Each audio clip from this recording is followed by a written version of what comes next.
Hi అండి, అందరికీ నమస్తే. నేను మీ శేభ. అందరూ బాగున్నారా? ఎలా ఉన్నారు? అందరూ బాగుండాలి, అందులో మేము ఉండాలి.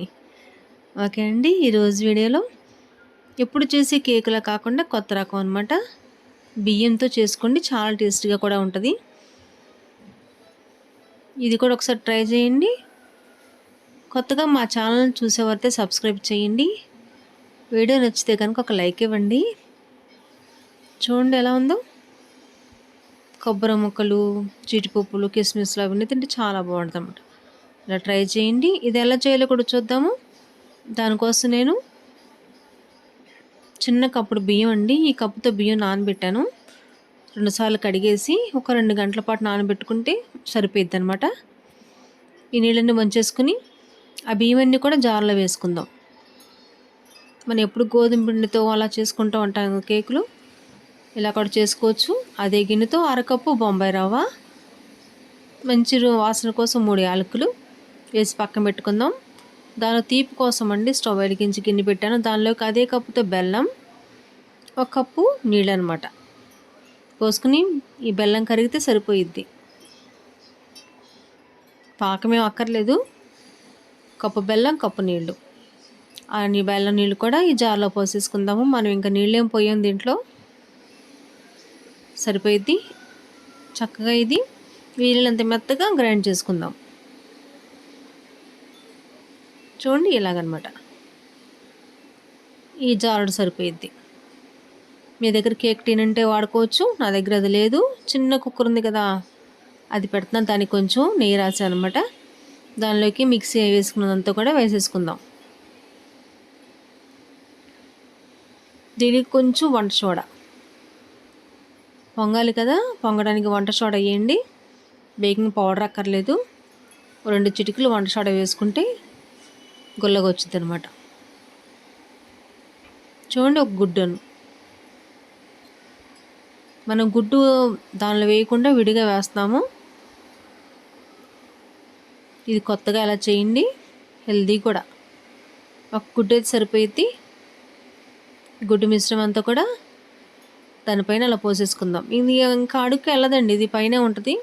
ఒక లేయర్ లాగా ఉంటుంది అనమాట కేక్ మీద. ఇలా చేసుకోవచ్చు.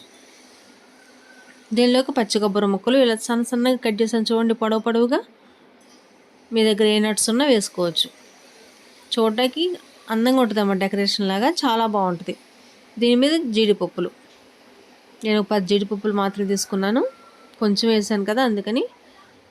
ఇలా పైన పేర్చుకున్నాం అనుకోండి, అందంగా ఉంటుంది, చూడడానికి కూడా బాగుంటుంది. కొంచెం కిస్మిస్, ఇవన్నీ ఇంకా గుడ్డు పైన ఉంటాయి అన్నమాట, అడుగుకి వెళ్ళవి. ఇంకవి ఇలా వేసుకోవచ్చు. బాదం వేసుకోవచ్చు, పిస్తా వేసుకోవచ్చు, నట్స్ ఏమన్నా కూడా వేసుకోవచ్చు. నేను స్టవ్ మీద గిన్నె వేడికి పెట్టానండి హైలో.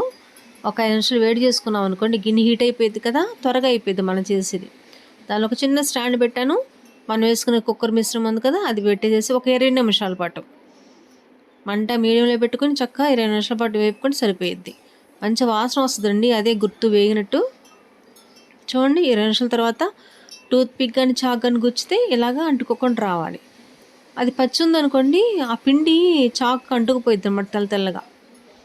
చూసారా, ఇది ఉడికిపోయింది. అంచులమ్మటి ఎలా వేగింది చూసారా, కనబడుతుంది కదా.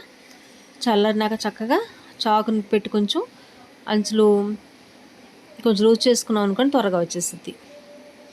ఇలా కూడా ట్రై చేయండి. హెల్దీగా అనమాట, పిల్లలు ఇష్టంగా తినేలాగా మనం చేసి పెట్టేయచ్చు. అది ఉడికిందంటే మంచి వాసన వచ్చేసిద్దండి. ఇంకా అదే గుర్తు మనకి. మధ్య చూసుకోవచ్చు, చాకు పెట్టి గుచ్చుకుంటే అలా మంచిగా వచ్చేసి సరిపోద్ది.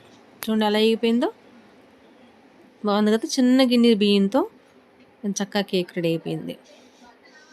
కట్ చేసుకుని చక్కగా పెద్దలు అందరూ తినేయండి. రకరకాల కేకులు మనం కావాల్సినట్లుగా చేసుకోవచ్చు అనమాట.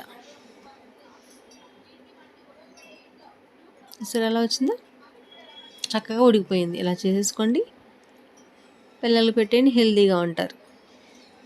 బయట కేకులు క్రీములు తినకుండా మనం ఇష్టం వచ్చినట్టు చక్కగా చేసుకొని చక్కగా హ్యాపీగా తినేయచ్చు. చూసారా, ఎలా చేసేయండి. ఈ వీడియో నచ్చితే ఒక లైక్ ఇవ్వండి. మా ఛానల్ కొత్తగా చూసేవారితో సబ్స్క్రైబ్ చేయండి. ఇది కూడా ఒకసారి ట్రై చేయండి, ఎలా ఉందో కూడా కామెంట్ చేయండి. వీడియో చూసినందుకు థ్యాంక్ యూ, బాయ్.